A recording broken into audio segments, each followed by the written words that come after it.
Things were just getting going, and yet I'd already say that this was the last really great year for the genre. The light that burns twice as bright burns half as long, and you have burned so very, very brightly, Roy. Today we are ranking new metal albums from 2001, starting with System of a Down with Toxicity. Wake up! Wake up! Grab brush and put a little makeup! I just have to fade away the shake up! The self-titled remains my favorite, but this was my first System of a Down album, as I'm sure it was for many. I even remember where I was when the Chop Suey music video premiered for the first time. Then you've got that amazing opener and those chunky riffs of Prison Song, the pure kinetic energy of Toxicity, and the sorrowful ATWA and Aerials as my other favorites. A little bit of tonal whiplash when you've got both serious topical songs and then goofier ones like Bounce, but it's all fun and fantastically performed. Certified hood classic, I would say. It's going to perfection. Then we have Primer 55 with the new release. This isn't what you wanted! Someone to break you down every motherfucking day! What a perfect example of a fire burning pretty bright on the debut, only to fizzle out on the second release. This album starts pretty strong with This Life and Growing, feeling like they were leftovers from the same recording session as the debut. But after that, it turns into this weird, lame, and worst of all, boring, like rap, reggae, and at times even ska sounding album before getting heavy again for the final two tracks. This one is going to meh. Then we have Dry Kill Logic with the darker side of Nonsense. What a hideous album cover for a mixed bag of an album. Definitely some jams in here that I remember from back in the day though, like Feel the Break, Rot, and of course Nightmare, whose lyrics seem so hard to me back in the day, but are pretty laughable now. Same goes for some of the vocal deliveries, definitely dated, but pretty entertaining. Then you've got Pain and Asphalt that have grooves straight out of a Soulfly record, the former even sharing a name with one of their songs. It's like 60% dumb fun and 40% dull attempts at more moody tracks. I can have fun with it. Overall though, it landed around the middle, a little bit higher than that at great. Then we have Static X with Machine.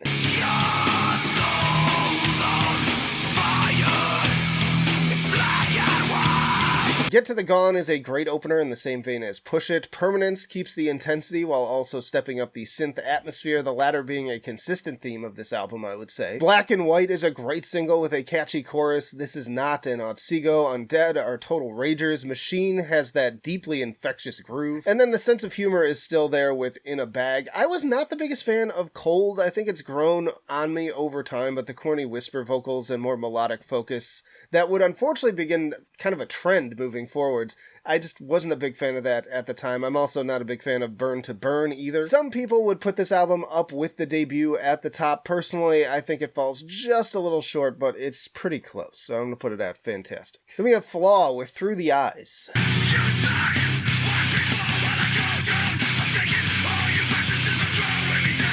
Another album that has a somewhat consistent runtime for me, and notably more emphasis on clean vocals and rock influences. At times I got elements of everything from Helmets and Godsmack to Chevelle and Tool. Some of the stronger tracks for me, Only the Strong, Payback, and Get Up Again. When they are working the grooves, I get pretty into it, despite the kind of sleepy, almost dreamlike vocals that can be kind of hypnotic at times. But then they have the really sleepy and downright dull ones too, like My Letter and Best I Am. I'd say it's strong enough overall, but not one of the best tier. Went to good tier. Then we have Kittie with Oracle.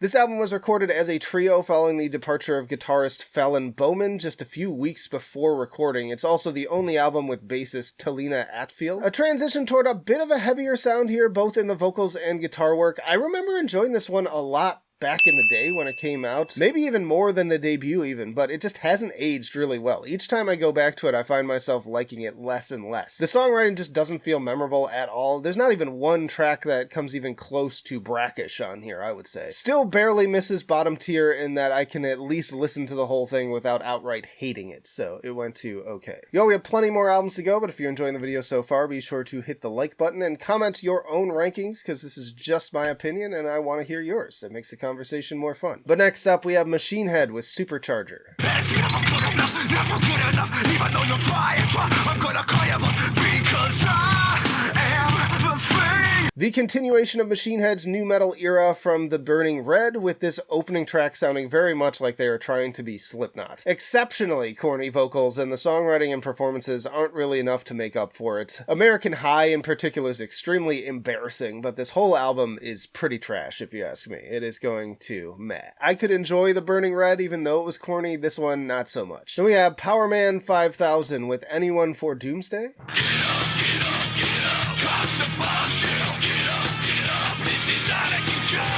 Can't stop doing the monkey. A fun follow-up continuing with the ideas of the already headbang-worthy Tonight the Stars Revolt. Great opener in Danger Is Go, and then Bombshell is another super hype single. Plenty of fun songs here, giving that sort of evil sci-fi dance party aesthetic like the end of everything. Far from perfect, and it jumps the shark on occasion, but overall, it's a blast, no pun intended. It is going to great tier. Then we have Sevendust with Animosity.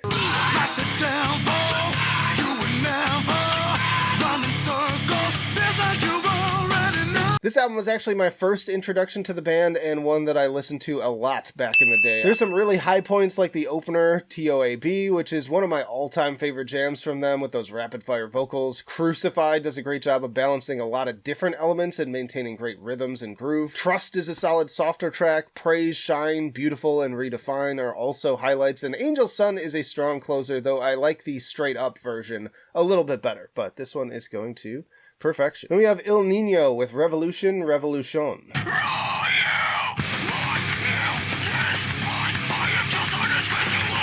The debut album from this band featuring guitarist Mark Rizzo, who left to join Soulfly after this one, and another pretty consistently solid, if a little middle-of-the-pack album for me. There are some lesser moments like I Am Loco, and the lyrics can get pretty lame at times, but really that's true of most bands in the genre. For the most part, I'm down with this, especially tracks like God Save Us, If You Still Hate Me, What Comes Around, and Revolution. Killer tribal-sounding drumming, too. It is going to good tier. Then we got Alien Antfarm with Anthology.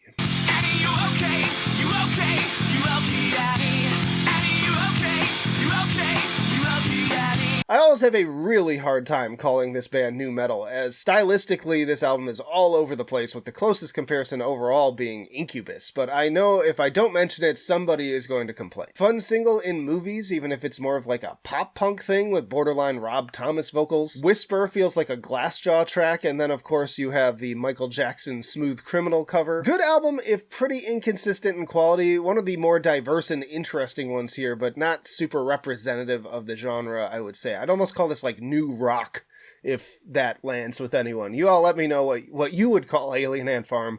I'm putting it at okay. Then we have American Head Charge with the War of Art.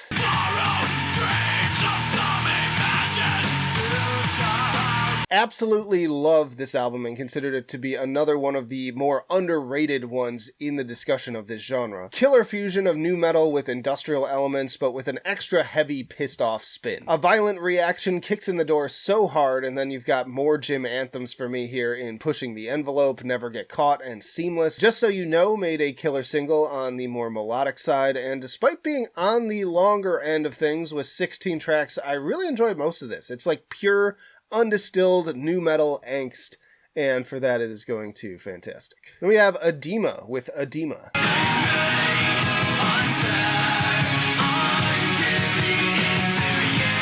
Another younger sibling situation popping up here, with this being the stepbrother of Jonathan Davis, who shows up on Do What You Want to Do. Very much remember listening to a lot of the moody Giving In and The Way You Like It, and also getting this CD from my grandma for Christmas. Kind of a mix of Korn and Linkin Park, but also with a little Limp Bizkit on the likes of Freaking Out. Definitely getting into some of the B-string talent here, and it falls off in the final third, I would say, but it's still pretty enjoyable, so it's going to good tier. Next up is Skrape with New Killer America.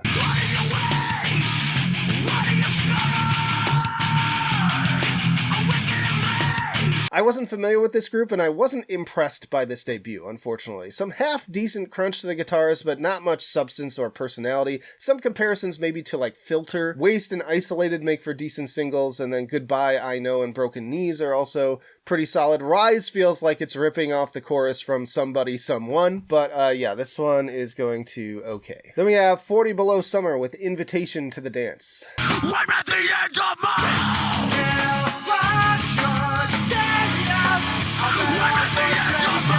Another one of my most underrated albums in the genre, and one that continues to be among my favorites to revisit. As corny as some of the lyrics here may be, their delivery is always fun and engaging, incorporating a number of different approaches that make tracks like Rope always interesting and even downright anthemic. The first half in particular is just loaded with jams, from opener We the People to the moodier Wither Away to the screamy hip-hop grooves of Step Into the Sideshow. Don't expect high poetry here, but most definitely a good time. Highly recommend it. I'm putting it at fantastic. Then we have Saliva with Every 6 Seconds. Click, click, boom. I'm coming down on the stereo. Hit me on the radio. Click, click, boom. Click Click Boom is another one of those classic corny but mad fun tracks from the era, and I still have nostalgia for Your Disease. The rest is meh. Lackluster indeed, but certified platinum if you can believe it. Again, these were interesting times. I always like looking at the charts during this era just to see what wild stuff was making it on there. It's so different from now. But anyways, yeah, this one's going to meh. Then we have POD with Satellite.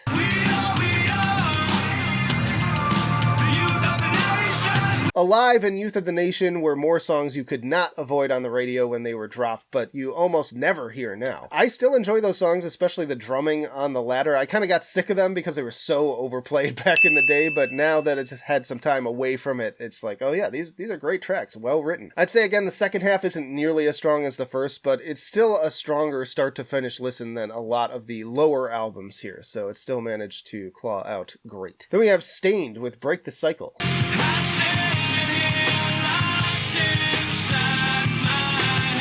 Their most well-received and selling album, and their best, in my opinion. Like it or not, this album was a force to be reckoned with when it dropped, hitting #1 on Billboard and going 5 times platinum. And frankly, I still enjoy its very specific depressive atmosphere that I've never heard exactly anywhere else. Open Your Eyes, Fade, It's Been a While, Can't Believe, all great if at the time incredibly kind of overplayed tracks. But I'd say it's just a perfectly crafted album that hit the radio at just the right time and has just the right mix of nu metal with kind of like butt rock and alternative rock and things like that.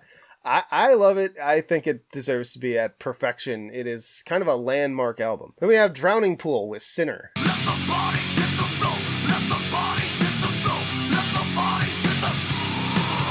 Quite a string of bangers here in Sinner, Tear Away, and of course Bodies. Things get a little bit more touch and go after that, unfortunately. Nothing terrible, but a lot of comparatively mid songs that you'll instantly forget a few minutes later. And it's sad because there's a lot of potential here. If all the songs were as good as the first 3, this would be much higher, and I'm curious what another album with Dave on vocals would have been like. Rest in peace to him. This album's going to okay, but I'd put it at like the top of okay. Then we have Fear Factory with Digimortal.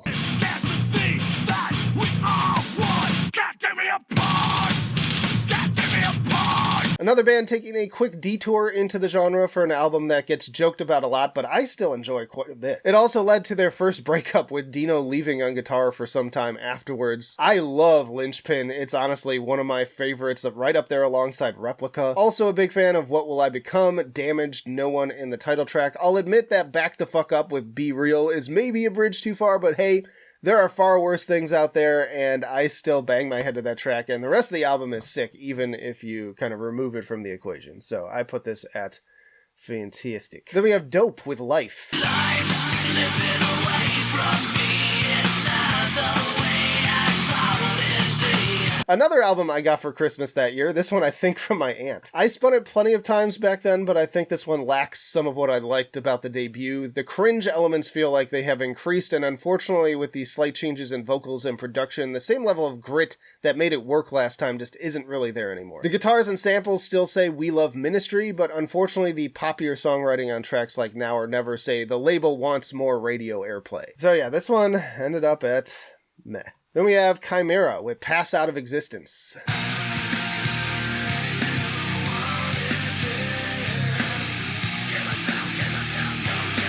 I think I saw them open for Slipknot with Fear Factory on this album cycle, and they were pretty sick. Love the industrial elements, and another vocal performance that stands apart on this list in some ways. Let Go is a headbanger. Dead Inside and Severed I played over and over again on a burned compilation disc I made. A little inconsistent, but still a higher pick for me here. It is going to great tier. Then we have Reveille with Bleed the Sky. That's the real thing. That's the real thing. It's a piece of you best keep running. At least I think that's how you pronounce it. It's actually a French word that roughly translates to wake up. We actually didn't cover this band's debut on the previous list, but we're getting them in here now with their second and final record. Big emphasis on rap and hip-hop elements, as you can hear from the admittedly catchy single What You Got. Comparisons here to Head PE, Linkin Park, Primer 55, and Limp Bizkit. Another reason I don't know how to pronounce the name is I'd actually never listened to this record or any other records prior to this list and was surprised how much fun I had with it. Just really the whole essence of the genre coming through. Nothing amazing, but just infectious and well-produced music with very funky bass work. It landed at good tier. And then, of course, we have Slipknot with Iowa.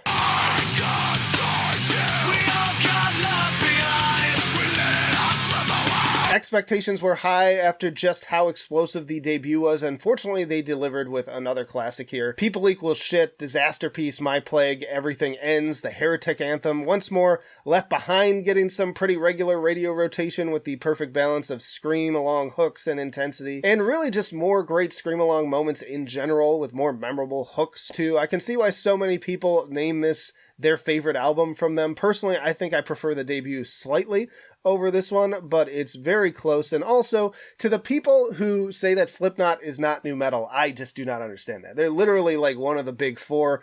They've got the DJ, they've got the kind of like rapping hip-hop elements, at least in their earlier stuff. They've got the down-tuned guitars, they've got the focus on groove and rhythm, like it's all there. Like it just seems like cope to me from people who like want to say they don't like nu metal, but they like Slipknot or whatever. But they are most definitely nu metal. Anyways, we all know where this is going. It's going to perfection, probably my favorite of this entire list. Y'all check out this playlist for more nu metal rankings and videos, or this one for a direct recommendation from YouTube. Again, like, subscribe if you enjoyed this, comment below your rankings. Where do we agree? Where do we disagree? But that'll do it for now. Flight of Icarus signing off. I will see you in the trenches.